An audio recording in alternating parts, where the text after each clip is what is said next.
लड़ाई कितने दिन चलेगी ये आज हम नहीं बता सकते हैं। 4 महीने भी चल सकती, 4 साल चल सकती है। भूपेंद्र द्विवेदी साहब मेरे सीनियर जनरल, उन्होंने कहा भाई 88 दिन घंटे की जंग लड़ी थी, 4 साल की लड़ेंगे। इसमें कोई शक नहीं है, लेकिन ये एक ऐसा सब्जेक्ट है जिस पे मैं डिटेल में अभी बात नहीं करूंगा। मिस्ट्री माउस नहीं, मिकी माउस नहीं यार, सॉरी, माजरत के साथ फील्ड मार्शल का जो भी हम कहें, एक सूरत हाल ऐसी है, जो मामलात हैं वो अच्छे नहीं है और पाकिस्तान को भी मेरे ख्याल सोचने की जरूरत है। और भूपेंद्र द्विवेदी ने ये कहा है कि हम अपने हमसाये को सिखाएंगे कि हमसायों की तरह कैसे रहा जाता है। अभी तो ट्रेलर चला है, असली फिल्म तो बाकी है। पहले जो ऑपरेशन सिंदूर था ये जस्ट एक ट्रेलर था, पिक्चर अभी बाकी है। वो जो कहते हैं ना, पिक्चर अभी बाकी है दोस्त। ये जनाब उनके आर्मी चीफ ने भी ये जनाब पाकिस्तान को धमकी दी और उन्होंने इसके साथ साथ ये भी कहा है कि इस मरतबा जो जंग होगी पाकिस्तान के साथ वो कम से कम भी 4 माह तक भी चल सकती है। ये है सवाल कि क्या हमारे पास वो प्रिपेयर्डनेस है 4 साल लड़ने की। अब ये बहुत बड़ा पैगाम है उनकी तरफ से, बहुत बड़ा बयान है। अहम और फौरी मामला है क्या? मुकम्मल मायूसी छाई हुई है। इंडिया की आर्मी दुनिया की एक बहुत बड़ी आर्मी है और वहां उसके वो चीफ हैं। A long war will never ever be in favor of Pakistan. Warning दी है पाकिस्तान को। उन्होंने कहा जी मई का जो कॉन्फ्लिक्ट था वो एक बेसिकली ट्रेलर था, अभी पूरी फिल्म बाकी है। और द इंडियन आर्मी चीफ के ये जो रिमार्क्स हैं, भाई क्या क्या नहीं है उनके पास, इंडियन फौज के पास। जय हिंद दोस्तों, a very warm welcome to Hindustan special channel. सेना प्रमुख जनरल उपेंद्र द्विवेदी ने पाकिस्तान को सीमा पर आतंकवाद से बाज आने की स्पष्ट चेतावनी देते हुए कहा है कि 88 घंटे की ऑपरेशन सिंदूर तो सिर्फ एक ट्रेलर था। भविष्य में हम पाकिस्तान से 4 साल से भी ज्यादा जंग लड़ने की सोच रहे हैं। हम पाकिस्तान को सबक सिखाने के लिए बिल्कुल तैयार हैं।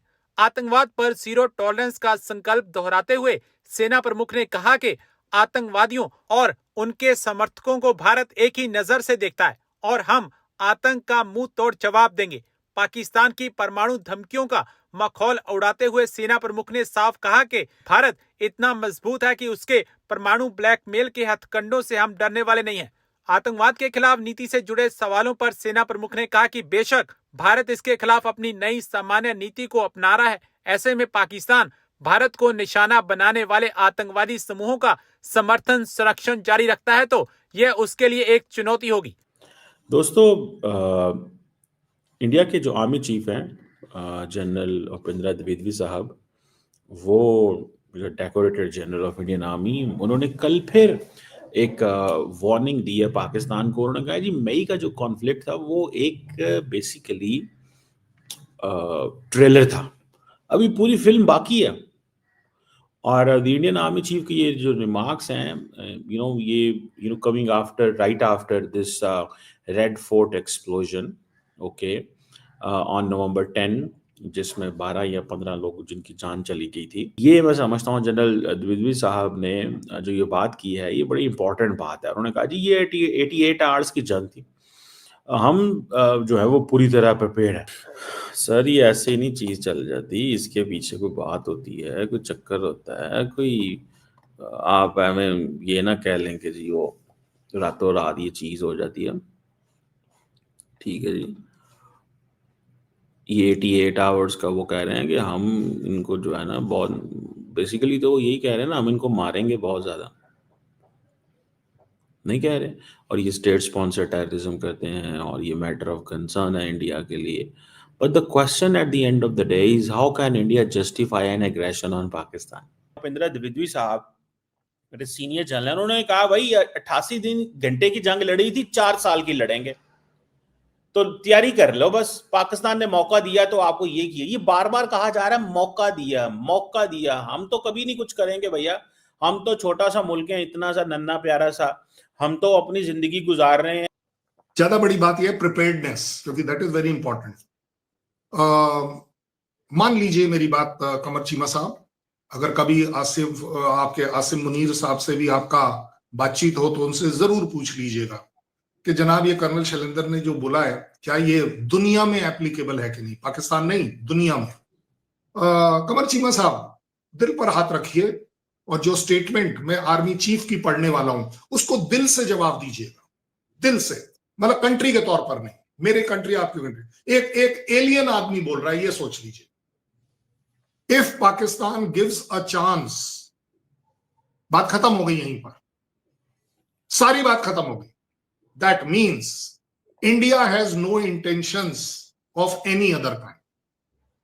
Ball is in the court of Pakistan if India gives a chance. ये एक बहुत बड़ी बात है। If Pakistan gives a chance then we will teach them. और अब आपके जो थ्रेट वाली बात कर रहे हैं, मैं उसको भी कितने मैच्योर तरीके से, कितने मैं तो कहता हूं कितने कंट्रोल्ड वर्ड्स में उस एक हमारे जाबाज बंदे ने निकाला है आवाज। क्या बोला है? We teach how to behave responsibly with neighbours. Oh my god, English मेरी अपनी लैंग्वेज नहीं है, लेकिन कितनी बढ़िया बात उसने दोनों देशों के बीच में डाल दी कि आप एक दूसरे के साथ रिस्पॉन्सिबली कैसे बिहेव करने चाहिए। आ गई बात last but not the least कि 88 hours is a trailer, long war, non war, any war. Qamar Cheema साहब अगेन किसी फोरम में आप अपने किसी छोटे से छोटे और बड़े से बड़े आर्मी ओहदेदार को पूछ लीजिएगा, this is a fact. Pakistan versus India, क्योंकि आप इस तरह से ले रहे हैं इसलिए बोल रहा हूं, a long war will never ever be in favour of Pakistan. It will not be in favor of India also, but it will never ever be in favor of Pakistan. Pakistan sustain नहीं कर पाएगा क्योंकि एक न्यूमेरिकल सुपीरियोरिटी अपने आप में काफी तंग करती है। जैसे कि एग्जांपल दे देता हूं क्योंकि आपको प्रूफ चाहिए। लॉन्ग वॉर में यूक्रेन नहीं सरवाइव कर पा रहा, सस्टेन नहीं कर पा रहा, जबकि उसके पीछे पूरा यूरोप लगा हुआ है। आप सोचिए, तब भी नहीं कर पा रहा है। सो एक सुपीरियोरिटी जो होती है ना न्यूमेरिकल वाली के, आपके टैंक कितने हैं, हवाई जहाज कितने हैं, आर्टिलरी कितनी है, जहाज कितने हैं, सबमरीन कितनी है, नेवी क्या है, वगैरह वगैरह, ये सारी चीजें जब आप गिनते हैं, ये एक यूनिवर्सल ट्रुथ है, ठीक है ना। और उसकी जो वर्ल्ड रैंकिंग होती है वो जो कॉम्बैट रेशियो के ऊपर कैलकुलेट करी जाती है, वगैरह वगैरह। मैं उसमें टेक्निकलिटी इसलिए नहीं जा रहा हूं। ज्यादा बड़ी बात यह है कि 88 hours was not a war। मैं आप हर जगह पर 10 बार बोल चुका, this was not a war, this is not how the war will be। nobody crossed each other's border, nobody। ये जो indirect system, drone system, missile system, ये सिस्टम, ये जो सारे चले हैं ना, ये इसीलिए चले हैं कि आप एक डायरेक्ट कन्फ्रंटेशन ऑन ग्राउंड नहीं करें तब तक समझदारी है, क्योंकि तब तक ये चीजें कंट्रोल हो सकती। एक बार खुल गए और चलना शुरू हो गए जनाब, चाहे आप मेरा 1 किलोमीटर लो, चाहे मैं आपका 100 किलोमीटर लूं, बात वहीं की वहीं आनी है। उसके बाद इसमें से निकल पाना मुश्किल है।